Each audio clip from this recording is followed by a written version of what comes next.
Hi, welcome to Kalkuli creation log. ನಾನಿವತ್ತು ಕಾಡಲ್ಲೆಲ್ಲ ಸಿಕ್ಕ ಅಂತ ಒಂದು ಅಳುಬಿಂದು ಹೇಗೆ ನಾವು ಪದಾರ್ಥಗಳನ್ನು ಮಾಡ್ಕೊಳ್ಬೋದು ಅಂತ ನಾನು ತೋರಿಸ್ಕೊಡ್ತೀನಿ. ನೋಡಿ, ಈ ರೀತಿ ಇದು ತುಂಬ ಮೊಗ್ಗಾಗಿ ಇರುತ್ತೆ. ಇದಕ್ಕೆ ನಮ್ಮ ಮಲೆನಾಡು ಭಾಷೆಯಲ್ಲಿ ಇದಕ್ಕೆ ಹೆಗ್ಗಾಲಳುಬು ಅಂತ ಹೇಳ್ತೀವಿ. ಸೈಂಟಿಫಿಕ್ ಆಗಿ ಇದಕ್ಕೆ ಏನು ಹೇಳ್ತಾರೆ ನನಗೆ ಗೊತ್ತಿಲ್ಲ. ಇದು ಯಾವಾಗ ಮಳೆಗಾಲ ಟೈಮಲ್ಲಿ ಗುಡುಗು ಬರುತ್ತಲ್ಲ, ಆವಾಗ ಇದು ಭೂಮಿಯಿಂದ ಏಳುವಂಥದ್ದು. ತುಂಬ ರುಚಿಕರ, ಹಾಗೆ ತುಂಬ ಅಪರೂಪದ್ದು. ಇದು ಎಲ್ಲ ಕಡೆಯೂ ಏಳೋದಿಲ್ಲ. ಇದು ಪರ್ಟಿಕ್ಯುಲರ್ ಜಾಗದಲ್ಲಿ ಮಾತ್ರ ಇದು ವರ್ಷದ ಈ ಮಳೆಗಾಲ ಟೈಮಲ್ಲಿ ಗುಡುಗು ಬಂದಾಗ ಏಳುತ್ತೆ. ತುಂಬ ರುಚಿಕರ, ಹಾಗೆ ತುಂಬ ಅಪರೂಪ. ಇದು ಸಿಕ್ಕೋದೇ ತುಂಬ ಅಪರೂಪ. ಎಲ್ಲರೂ ತುಂಬ ಇಷ್ಟಪಡ್ತಾರೆ. ಇದು ನೋಡಿ, ಮೊಗ್ಗು ಫುಲ್ ಮೊಗ್ಗಿರುವಂತಹದ್ದು. ಇದು ಇದೇ ರೀತಿ ಸ್ಟಾರ್ಟಿಂಗಲ್ಲಿ ಇರುತ್ತೆ. ಇದ್ರದ್ದು ಈ ದಂಟೇನಿರುತ್ತೆ ತುಂಬ ಉದ್ದವಾಗಿ ಇರುತ್ತೆ. ನೀವು ಹೀಗೆ ಎಳೆದ್ರೆ ನೋಡಿ ಎಷ್ಟು ಉದ್ದ ಇರುತ್ತೆ ಇದು ದಂಟೆಲ್ಲ. ಆದರೆ ಇದೆಲ್ಲ ಸ್ವಲ್ಪ ನಮಗೆ ಬೆಂಡರ್ ರೀತಿ ಬರೋದ್ರಿಂದ ನಾವು ಇದನ್ನೆಲ್ಲ ಹಾಕ್ಕೊಳ್ಳೋದಿಲ್ಲ. ಇದನ್ನೆಲ್ಲ ನಾವು ಎಸಿತೀವಿ. ಹಾಗೆ ಸ್ವಲ್ಪ ಅರಳಿದ್ರೆ ಇದರಲ್ಲಿ ನೋಡಿ ಈ ರೀತಿಯಾಗಿ ಇದು ಅರಳ್ಕೊಳ್ಳುತ್ತೆ. ಇದು ನಿಮಗೆ ಕ್ಲೀನಾಗಿ ಗೊತ್ತಿದ್ದರೆ ಮಾತ್ರ ಈ ಅಳುಬುಗಳನ್ನು ಉಪಯೋಗಿಸಿ. ಇಲ್ಲಾಂದರೆ ತುಂಬ ಥರದ ಇದಕ್ಕೆ ರಿಸೆಂಬ್ಲೆನ್ಸ್ ಇರುವಂತಹ ಅಳುಬುಗಳು ತುಂಬ ಹೇಳ್ತವೆ ಕಾಡಲ್ಲಿ. ಹಾಗೆ ಅವೆಲ್ಲ ತಿನ್ನೋದಕ್ಕೆ ಒಳ್ಳೆಯದಲ್ಲ, ಪಾಯ್ಸನಸ್ ಇರ್ತವೆ. ಹಾಗಾಗಿ ನಿಮಗೆ ಗೊತ್ತಿದ್ದರೆ ಮಾತ್ರ ಈ ಅಳುಬುಗಳನ್ನು ನೀವು ಪದಾರ್ಥಗಳನ್ನಾಗಿ ಮಾಡಿಕೊಂಡು ಉಪಯೋಗಿಸ್ಬೋದು. ಆಮೇಲೆ ಇನ್ನೊಂದೇನು ಅಂದರೆ ಇದರಲ್ಲಿ ತುಂಬಾ ಹುಳ ಕಮ್ಮಿ ಇರುತ್ತೆ. ಬೇರೆ ಅಳುಬುಗಳಿಗೆ ಕಂಪೇರ್ ಮಾಡಿದ್ರೆ ಇದರಲ್ಲಿ ಹುಳ ಸ್ವಲ್ಪ ಕಮ್ಮಿ ಇರುತ್ತೆ. ಬೇರೆ ಅಳುಬುಗಳು ಇಷ್ಟು ದೊಡ್ಡ ಆಗೋಷ್ಟೊತ್ತಿಗೆ ಇದರಲ್ಲಿ ತುಂಬ ಹುಳ ಆಗಿಬಿಟ್ಟಿರುತ್ತೆ. ಆದರೆ ಇದರಲ್ಲಿ ಹುಳ ಸ್ವಲ್ಪ ಕಮ್ಮಿನೇ. ಹಾಗೆ ಈ ಥರ ಮೊಗ್ಗು ಇದ್ದರೆ ಇದು ತುಂಬ ಚೆನ್ನಾಗಿ ಇರುತ್ತೆ. ನಿಮಗೆ ಏನು ಇದರಲ್ಲಿ ಹುಳ ಏನು ಇರಲ್ಲ. ಫಸ್ಟ್ ನಾವು ಇವಾಗ ಇದನ್ನೆಲ್ಲ ಕ್ಲೀನ್ ಮಾಡ್ಕೊಳ್ಬೇಕು. ಇದರಲ್ಲಿ ತುಂಬ ಮಣ್ಣಿರುತ್ತೆ. ನೀವು ಇದು ಡ್ರೈ ಆಗೋದಕ್ಕಿಂತ ಮುಂಚೆನೇ ಹೀಗೆಲ್ಲ ಇದನ್ನು ತಕ್ಕೊಳ್ಬೇಕು ಕೈಯಿಂದ. ಸಾಧ್ಯವಾದಷ್ಟು ನೀವು ಮಣ್ಣನ್ನು ಕ್ಲೀನ್ ಮಾಡಿಕೊಂಡು ಇದನ್ನು ಆಮೇಲೆ ವಾಶ್ ಮಾಡ್ಕೊಳ್ಬೇಕು. ಇವಾಗ ಫಸ್ಟ್ ನಾವು ಇದನ್ನು ಕ್ಲೀನ್ ಮಾಡ್ಕೊಳ್ಬೇಕು. ನೀವು ನೋಡಿ, ಈ ರೀತಿ ಚಾಕು ತಗೊಂಡು ಹೀಗೆ ಈ ಥರ ಸ್ಕ್ರೇಪ್ ಮಾಡಿದ್ರೆ ಒಂದು ಲೇಯರು ಅದು ಮಣ್ಣು ಹೋಗುತ್ತೆ.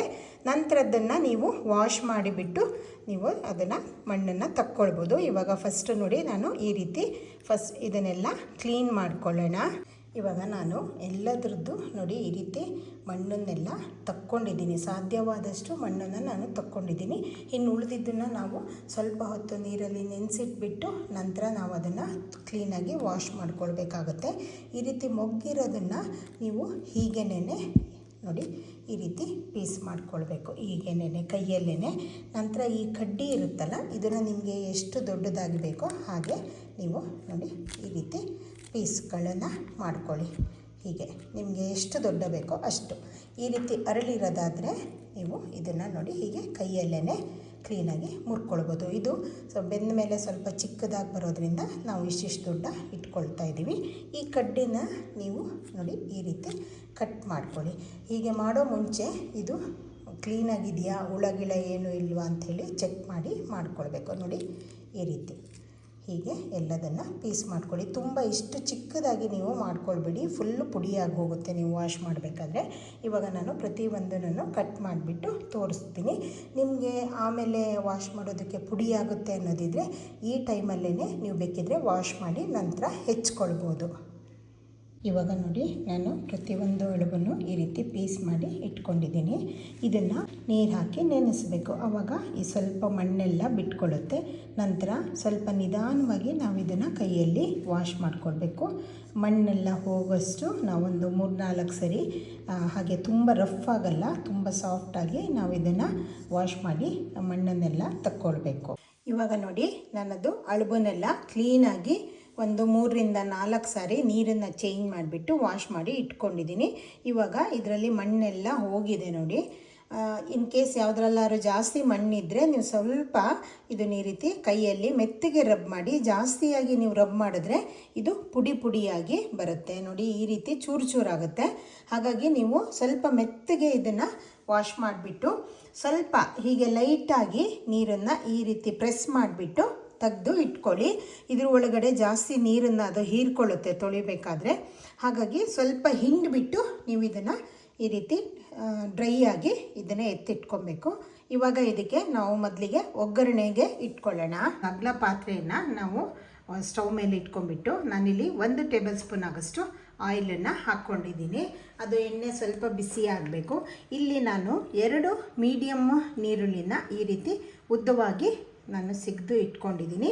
ಹಾಗೆ ಇಲ್ಲಿ 3 ಹಸಿಮೆಣಸನ್ನು ನಾನು ಈ ರೀತಿ ಪೀಸ್ ಮಾಡಿ ಇಟ್ಕೊಂಡಿದ್ದೀನಿ. ಇದು ಜಸ್ಟು ಟೇಸ್ಟಿಗಾಗಿ ಹಾಕೋದು, ಇದ್ರದ್ದು ಖಾರ ಅಲ್ಲ, ನಾವು ಫುಲ್ ಖಾರ ಇದರಲ್ಲಿ ಮಾಡೋದಿಲ್ಲ. ಹಾಗೆ 1 ಚಿಕ್ಕ ಟೊಮೆಟೊನ ನಾನಿಲ್ಲಿ ಈ ರೀತಿ ಹೆಚ್ಚಿಬಿಟ್ಟು ಇಟ್ಕೊಂಡಿದ್ದೀನಿ. ಇವಾಗ ಎಣ್ಣೆ ಬಿಸಿಯಾಗಿದೆ ಅಲ್ಲ, ನಾನು ನೀರುಳ್ಳಿಯನ್ನು ಹಾಕ್ಕೊಳ್ತಾ ಇದ್ದೀನಿ. ಅಳುಗು ನಿಮಗೆ ಕ್ವಾಂಟಿಟಿ ಜಾಸ್ತಿ ಕಂಡ್ರೂ ಅದು ಬೆಂದ ಮೇಲೆ ತುಂಬ ಕಮ್ಮಿಯಾಗಿ ಬರುತ್ತದು. ಸೊ ಹಾಗಾಗಿ ಅದು ಕ್ವಾಂಟಿಟಿ ನಿಮಗೆ ಫಸ್ಟಿಗೆ ಹಸಿ ಇದ್ದಾಗ ಜಾಸ್ತಿ ಕಾಣುತ್ತೆ. ನಿಮಗೆ ಜಾಸ್ತಿ ಒದಗಬೇಕು ಅನ್ನೋದಿದ್ದರೆ ನೀವು ನೀರುಳ್ಳಿ ಎಲ್ಲ ಹಾಕಿ ಸ್ವಲ್ಪ ಕ್ವಾಂಟಿಟಿನ ಜಾಸ್ತಿ ಮಾಡ್ಕೊಳ್ಬೋದು. ಇವಾಗ ಇದು ಸ್ವಲ್ಪ ಹೊತ್ತು ಫ್ರೈ ಆಗಬೇಕು. ಇವಾಗ ನೀರುಳ್ಳಿ ಸ್ವಲ್ಪ ಫ್ರೈ ಆಗಿದೆ. ಹಾಗೆ ಈ ಅಳಬೇನಿದೆ ಇದು ನಿಮಗೆ ಮಾರ್ಕೆಟಲ್ಲಿ ಸಿಕ್ಕೋದಿಲ್ಲ. ಇದು ನಮ್ಮ ತೋಟಗಳಲ್ಲಿ ಈ ಟೈಮಲ್ಲಿ ಸೀಸನ್ ಟೈಮಲ್ಲಿ ಮಾತ್ರ ಇದು ನಮಗೆ ಸಿಕ್ಕೋದು. ಬೇರೆ ಅಳಬು ಥರ ಇದು ನಿಮಗೆ ಮಾರ್ಕೆಟಲ್ಲಿ ಸಿಗೋದಿಲ್ಲ. ಇದು ಇವಾಗ ನಾವೇನು ಹಸಿಮೆಣಸು ಇಟ್ಕೊಂಡಿದ್ದೀವಲ್ಲ ಅದನ್ನು ಮತ್ತು ಟೊಮೆಟೊನ ಹಾಕ್ಕೊಂಡ್ಬಿಟ್ಟು ಮತ್ತು ಇದು ಸ್ವಲ್ಪ ಈ ಟೊಮೆಟೊ ಎಲ್ಲ ಕರಗಿ ಬೇಯೋಷ್ಟು ನಾವೊಂದು ಇನ್ನೊಂದು 2-3 ನಿಮಿಷ ಈ ರೀತಿ ಇದನ್ನು ಆಯಿಲಲ್ಲಿ ಬೇಯಿಸ್ಕೊಳ್ಳೋಣ. ನಿಮಗೆ ಟೊಮೆಟೊ ಮತ್ತು ನೀರುಳ್ಳಿ ಬೇಗ ಕರಗಿಬಿಟ್ಟು ಬೇಯಬೇಕು ಅನ್ನೋದಿದ್ದರೆ ನೀವು ಸ್ವಲ್ಪ ಉಪ್ಪನ್ನು ಮೊದಲಿಗೆ ಸೇರಿಸ್ಬಿಡಿ, ಆವಾಗ ಅದು ಬೇಗ ಕುಕ್ ಆಗುತ್ತೆ. ಉಪ್ಪು ನಾನಿಲ್ಲಿ ಒಂದು ಸ್ವಲ್ಪ ಮಾತ್ರ ಹಾಕ್ಕೊಂಡಿದ್ದೀನಿ. ನಂತರ ನಾವು ಟೇಸ್ಟಿಗೆ ಎಷ್ಟು ಬೇಕೋ ಅಷ್ಟನ್ನು ನೋಡಿಬಿಟ್ಟು ಆ್ಯಡ್ ಮಾಡ್ಕೊಳ್ಳೋಣ. ಇದು ಇವಾಗ ಸ್ವಲ್ಪ ಹೊತ್ತು ಚೆನ್ನಾಗಿ ಬೇಯೋದಕ್ಕೆ ಬಿಟ್ಬಿಡಬೇಕು. ನಾನಿವಾಗ ಲಿಡ್ ಕವರ್ ಮಾಡಿಬಿಟ್ಟು ಇದನ್ನು ಸ್ವಲ್ಪ ಕರಗಿ ಬೇಯೋದಕ್ಕೆ ಬಿಡ್ತಾ ಇದ್ದೀನಿ. ಇವಾಗ ನೋಡಿ ಟೊಮೆಟೊ ಎಲ್ಲ ಕ್ಲೀನಾಗಿ ಕರಗಿಬಿಟ್ಟು ಬೆಂದಿದೆ ಅಲ್ಲ, ಈ ಟೈಮಲ್ಲಿ ನಾನು ಇದನ್ನು ಆ್ಯಡ್ ಮಾಡ್ಕೊಳ್ತಾ ಇದ್ದೀನಿ. ಇದು ನಿಮಗೆ ಕ್ವಾಂಟಿಟಿ ತುಂಬವಾಗಿ ಕಾಣುತ್ತೆ, ಆದರೆ ಇದು ಬೆಂದ ಮೇಲೆ ತೋರಿಸ್ತೀನಿ ಎಷ್ಟು ಕಡಿಮೆ ಆಗುತ್ತೆ ಅಂತ ಹೇಳಿಬಿಟ್ಟು. ಹಾಗೆ ಈ ಅಳವಿದೆಯಲ್ಲ, ಅಕ್ಕಿ ರೊಟ್ಟಿ ಇರ್ಬೋದು, ಹಾಗೆ ಮಲೆನಾಡು ಅಕ್ಕಿ ಕಡುಬು, ಅದ್ರ ಜೊತೆಗೆಲ್ಲ ನೀರು ದೋಸೆ, ಅದ್ರ ಜೊತೆಗೆಲ್ಲ ತುಂಬ ಚೆಂದ ಬರುತ್ತೆ. ಇವಾಗ ಇದಕ್ಕೆ ನಾವು ಒಂದು ಅರ್ಧ ಟೀ ಸ್ಪೂನ್ ಆಗೋಷ್ಟು ಅರಿಶಿನ ಪುಡಿನ ಹಾಕ್ಕೊಳ್ಬೇಕು. ನಂತರ ನಾನಿಲ್ಲಿ ಮೊದಲೇ ಒಂದು 1/4 ಟೀ ಸ್ಪೂನ್ ಆಗೋಷ್ಟು ಉಪ್ಪನ್ನು ಆ್ಯಡ್ ಮಾಡಿದ್ದೀನಿ. ಈಗ ಪುನಃ ನಾನು 1 ಟೀ ಸ್ಪೂನ್ ಆಗೋಷ್ಟು ಕಲ್ಲುಪ್ಪನ್ನು, ಹರಳುಪ್ಪನ್ನು ನಾನಿಲ್ಲಿ ಆ್ಯಡ್ ಮಾಡ್ಕೊಳ್ತಾ ಇದ್ದೀನಿ. ನೀವು ಅದಿಲ್ಲ ಅಂದರೆ ಬೇರೆ ಯಾವ ನಾರ್ಮಲ್ ಸಾಲ್ಟನ್ನು ಸಹ ಉಪಯೋಗಿಸ್ಕೊಳ್ಬೋದು. ಇವಾಗ ಇದನ್ನು ನಾವು ಚೆನ್ನಾಗಿ ಮಿಕ್ಸ್ ಮಾಡ್ಕೊಳ್ಳೋಣ. ಇವಾಗ ನೋಡಿ ನಾನು ಇದನ್ನು ಲೈಟಾಗಿ ಮಿಕ್ಸ್ ಮಾಡಿದ್ದೀನಿ.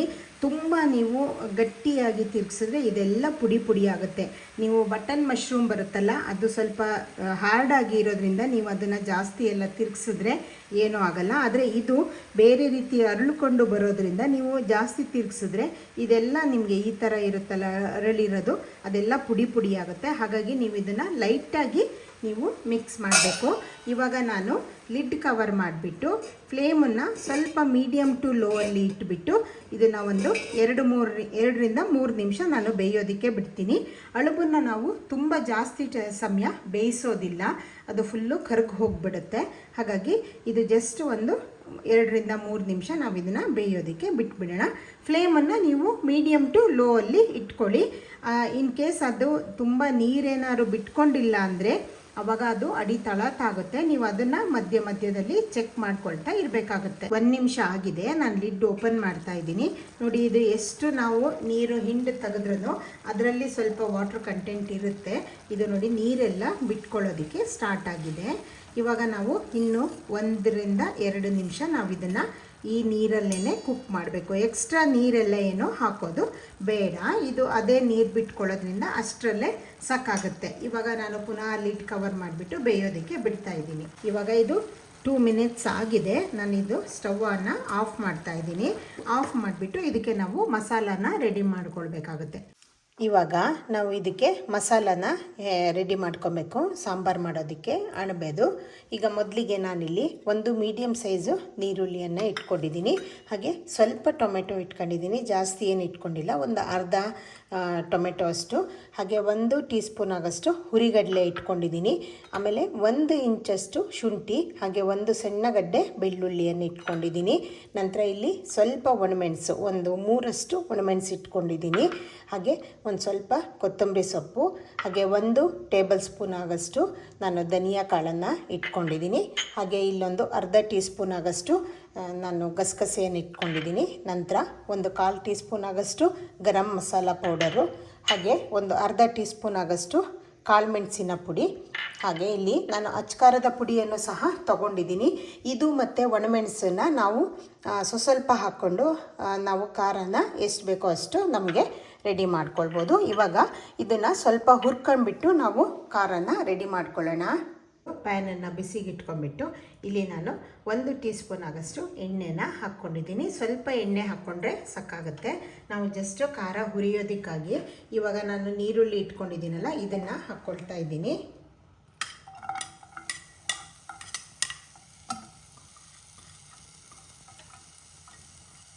ಇವಾಗ ನೀರುಳ್ಳಿ ಹಾಕ್ಕೊಂಡು ಸ್ವಲ್ಪ ಇದನ್ನು ಬಾಡಿಸ್ಕೊಳ್ಬೇಕು.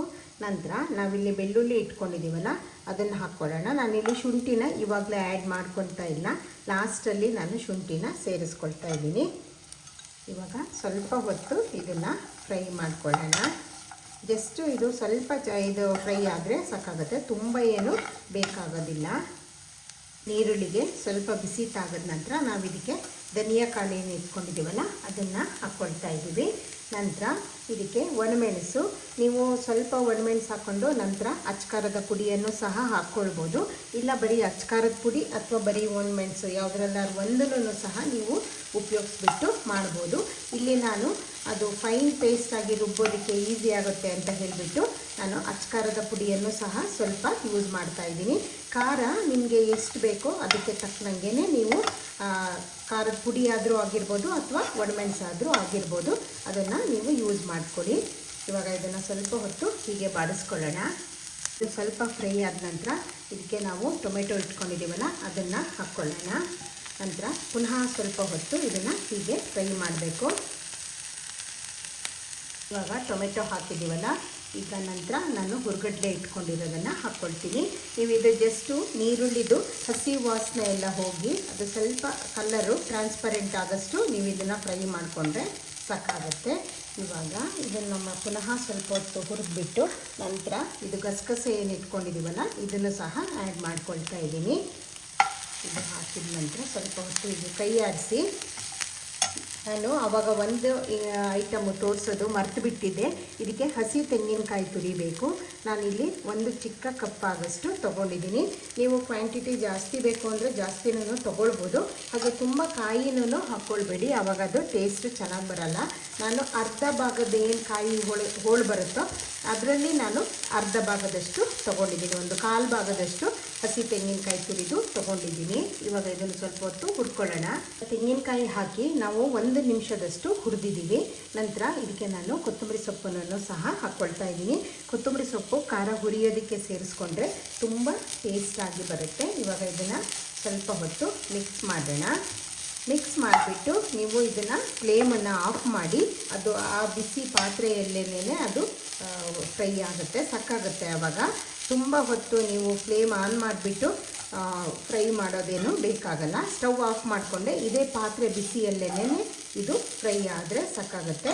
ನಂತರ ಇದಕ್ಕೆ ನಾವು ಗರಂ ಮಸಾಲ ಏನು ಇಟ್ಕೊಂಡಿದ್ದೀವಲ್ಲ ಅದು, ಹಾಗೆ ಕಾಳುಮೆಣಸಿನ ಪುಡಿ ಏನು ಇಟ್ಕೊಂಡಿದ್ದೀವಲ್ಲ ಅದು, ಆಮೇಲೆ ಇಲ್ಲಿ ನಾನು ಅಚ್ಕಾರದ ಪುಡಿ, ನಾನು ಮೊದಲಿಗೆ ಒಣಮೆಣಸು ಯೂಸ್ ಮಾಡಿರೋದ್ರಿಂದ ಇಲ್ಲಿ ನಾನು ಒಂದು ಅರ್ಧ ಟೀ ಸ್ಪೂನ್ ಆಗಷ್ಟು ಇವಾಗ ಯೂಸ್ ಮಾಡ್ಕೊಳ್ತೀನಿ. ಬೇಕು ಅಂದರೆ ಖಾರನ ನಂತರ ನಾವು ಇದನ್ನು ಆ್ಯಡ್ ಮಾಡ್ಕೊಳ್ಬೋದು. ಇವಾಗ ಇದೆಲ್ಲದನ್ನು ಚೆನ್ನಾಗಿ ಮಿಕ್ಸ್ ಮಾಡಿಬಿಟ್ಟು ಇದು ಸ್ವಲ್ಪ ಕೂಲ್ ಆಗೋದಕ್ಕೆ ಬಿಟ್ಟುಬಿಡೋಣ. ಇದು ಸ್ಟವ್ ಆಫ್ ಮಾಡಿದ್ದು ಬಿಸಿಯಲ್ಲೇ ಇದನ್ನು ಫ್ರೈ ಮಾಡಿದ್ರೆ ಸಾಕಾಗುತ್ತೆ. ಇದು ಇವಾಗ ಸ್ವಲ್ಪ ಹೊತ್ತು ಕೂಲ್ ಆಗಬೇಕು. ಇವಾಗ ಇದು ಖಾರ ಕಂಪ್ಲೀಟಾಗಿ ಕೂಲ್ ಆಗಿದೆ. ನಂತರ ಇದಕ್ಕೆ ನಾನು ಶುಂಠಿ ಏನು ಇಟ್ಕೊಂಡಿದ್ದೀನಲ್ಲ ಇದನ್ನು ಆ್ಯಡ್ ಮಾಡ್ಕೊಳ್ತಾ ಇದ್ದೀನಿ. ಹಾಗೆ ಇದಕ್ಕೆ ನೀರು ರುಬ್ಬೋದಕ್ಕೆ ಬೇಕಾಗಷ್ಟು ಹಾಕ್ಕೊಂಬಿಟ್ಟು ನುಣ್ಣಗೆ ನೀವು ಇದನ್ನು ಫೈನ್ ಪೇಸ್ಟ್ ಮಾಡ್ಕೊಳ್ಳಿ. ಇವಾಗ ಇದನ್ನು ರುಬ್ಕೊಳ್ಳೋಣ. ಇವಾಗ ನಾನು ಖಾರನ ನೋಡಿ ಈ ರೀತಿ ಫೈನ್ ಪೇಸ್ಟು ಮಾಡಿ ರುಬ್ಕೊಂಡು ಇಟ್ಕೊಂಡಿದ್ದೀನಿ. ಖಾರ ನಿಮಗೆ ಎಷ್ಟು ಬೇಕೋ ಅಷ್ಟು ನೀವು ನೋಡಿಬಿಟ್ಟು ನಿಮ್ಮ ಟೇಸ್ಟಿಗೆ ತಕ್ಕಂಗೆ ಹಾಕ್ಕೊಳ್ಬೋದು. ನೀವು ಬೇಕು ಅಂದರೆ ಅಚ್ಕಾರದ ಪುಡಿನ ಮತ್ತೆ ಆ್ಯಡ್ ಮಾಡಿಕೊಂಡು ರುಬ್ಬೋದು. ಇವಾಗ ನಾನು ಇದನ್ನು ನಾನು ಇದು ಮಶ್ರೂಮನ್ನು ಒಗ್ಗರಣೆ ಹಾಕಿ ಬೇಯಿಸ್ಕೊಂಡಿದ್ದೀನಲ್ಲ, ಅದರಲ್ಲಿ ನಾನು ಇನ್ನೊಂದು ಸ್ವಲ್ಪ ಸಪ್ರೇಟಾಗಿ ಎತ್ತಿಟ್ಕೊಂಡಿದ್ದೀನಿ. ನನಗೆ ಅದರದ್ದು ಸಾರು ಮಾಡೋದಕ್ಕೆ ಇಷ್ಟು ಕ್ವಾಂಟಿಟಿ ಜಾಸ್ತಿ ಆಗೋದ್ರಿಂದ ನಾನು ಸ್ವಲ್ಪನ ಈ ರೀತಿ ಬಾಕ್ಸಿಗೆ ಹಾಕಿ ತೆಗೆದಿಟ್ಕೊಂಡಿದ್ದೀನಿ. ಇವಾಗ ಇದಕ್ಕೆ ನಾವು ರುಬ್ಬಿರುವಂತಹ ಮಸಾಲನ ಹಾಕ್ಕೊಳ್ಬೇಕಾಗತ್ತೆ. ನಾನು ರುಬ್ಬಿರುವ ಎಲ್ಲ ಮಸಾಲನ ಇದಕ್ಕೆ ಹಾಕ್ಕೊಳ್ತಾ ಇದ್ದೀನಿ. ಹಾಕ್ಕೊಂಬಿಟ್ಟು ನಿಮಗೆ ವಾಟರ್ ಕನ್ಸಿಸ್ಟೆನ್ಸಿ ನೀವು ಎಷ್ಟು ಬೇಕೋ ಅಷ್ಟು ನೋಡಿಬಿಟ್ಟು ಇದಕ್ಕೆ ನೀರನ್ನು ಆ್ಯಡ್ ಮಾಡ್ಕೊಳ್ಳಿ. ಇವಾಗ ನೋಡಿ, ನಾನು ಇಷ್ಟು ಕನ್ಸಿಸ್ಟೆನ್ಸಿನ ಇಟ್ಕೊಂಡಿದ್ದೀನಿ ನೀರನ್ನು.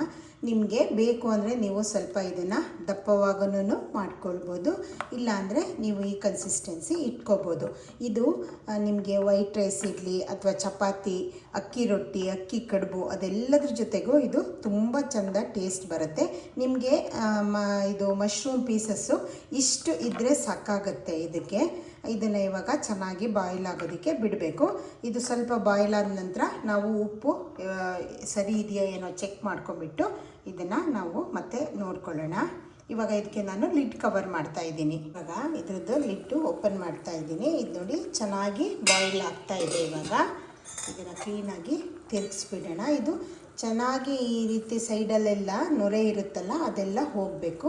ಆಮೇಲೆ ಸ್ವಲ್ಪ ಆಯಿಲ್ ರಿಲೀಸ್ ಆಗುತ್ತೆ ನೋಡಿ, ಇಲ್ಲೆಲ್ಲ ಆಯಿಲ್ ರಿಲೀಸ್ ಆಗ್ತಾ ಇದೆಯಲ್ಲ, ಇಷ್ಟು ಬಾಯ್ಲ್ ಆದರೆ ಇದು ಚೆನ್ನಾಗಿ ಟೇಸ್ಟ್ ಬರುತ್ತೆ.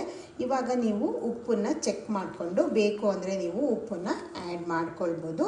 ಇವಾಗ ಇದಿಷ್ಟು ಬಾಯ್ಲ್ ಆದರೆ ಸಾಕಾಗುತ್ತೆ. ಇದು ನೋಡಿ ಚೆನ್ನಾಗಿ ಈ ಸೈಡಿಂದೆಲ್ಲ ನೊರೆ ಎಲ್ಲ ಹೋಗಿಬಿಟ್ಟು ಇಲ್ಲೆಲ್ಲ ಆಯಿಲ್ ರಿಲೀಸ್ ಆಗಿದೆ ಅಲ್ಲ, ಇದು ಕರೆಕ್ಟಾಗಿ ಪರ್ಫೆಕ್ಟಾಗಿ ಆಗಿದೆ. ಇವಾಗ ನಾನು ಇದನ್ನು ಸ್ಟವ್ ಆಫ್ ಮಾಡ್ತಾ ಇದ್ದೀನಿ. ಹಾಗೆ ನಾನು ಹಾಕುವಂಥ ಎಲ್ಲ ರೆಸಿಪಿಗಳು ನಿಮಗೆ ಇಷ್ಟ ಆಗುತ್ತೆ ಅಂತ ನಾನು ಭಾವಿಸ್ತೀನಿ. ಆದಷ್ಟು ನಾವು ಮಲೆನಾಡಿನಲ್ಲಿ ಅಪರೂಪವಾಗಿ ಮಾಡುವಂತಹ ಪದಾರ್ಥಗಳನ್ನು ನಾನು ತೋರಿಸೋದಕ್ಕೆ ಟ್ರೈ ಮಾಡ್ತೀನಿ. ಇದು ಸಹ ನಮ್ಮ ಮಲೆನಾಡಿನ ಒಂದು ವಿಶೇಷ ಪದಾರ್ಥ ಆಗಿರುತ್ತೆ. ಯಾರು ಈ ಅಳಬು ಸಿಕ್ಕಿದ್ರೆ ಇದನ್ನು ಈ ರೀತಿಯಾಗಿ ಟ್ರೈ ಮಾಡಿ, ಇದು ತುಂಬ ಟೇಸ್ಟಿಯಾಗಿ ಬರುತ್ತೆ. ಇಲ್ಲ ಅಂದ್ರೂ ಸಹ ನೀವು ಮಾರ್ಕೆಟಲ್ಲಿ ಸಿಗುವಂತಹ ಅಳಬುಗೂ ಸಹ ಇದೇ ರೀತಿ ಮಸಾಲ ತೆಗೆದುಬಿಟ್ಟು ನೀವು ಸಾರನ್ನು ಮಾಡಿಕೊಳ್ಬೋದು. ಉಪ್ಪು ನೀವು ಬೇಕು ಅಂದರೆ ಟೇಸ್ಟ್ ನೋಡಿಬಿಟ್ಟು ನಿಮಗೆ ಆ್ಯಡ್ ಮಾಡ್ಕೊಳ್ಳಿ. ಹಾಗೆ ನಾನು ಹಾಕುವಂತಹ ಎಲ್ಲ ರೆಸಿಪಿಗಳು ನಿಮಗೆ ಇಷ್ಟ ಆಗುತ್ತೆ ಅಂತ ಭಾವಿಸ್ತೀನಿ. ನನ್ನ ಕಲ್ಕುಳಿ ಕ್ರಿಯೇಷನ್ ಲಾಗ್ ಚಾನಲ್ ಏನಿದೆ ಇದನ್ನು ಸಬ್ಸ್ಕ್ರೈಬ್ ಮಾಡ್ಕೊಳ್ಳಿ. ಹಾಗೆ ಲೈಕ್, ಶೇರ್ ಆ್ಯಂಡ್ ಕಮೆಂಟ್ ಮಾಡಿ. Thank you.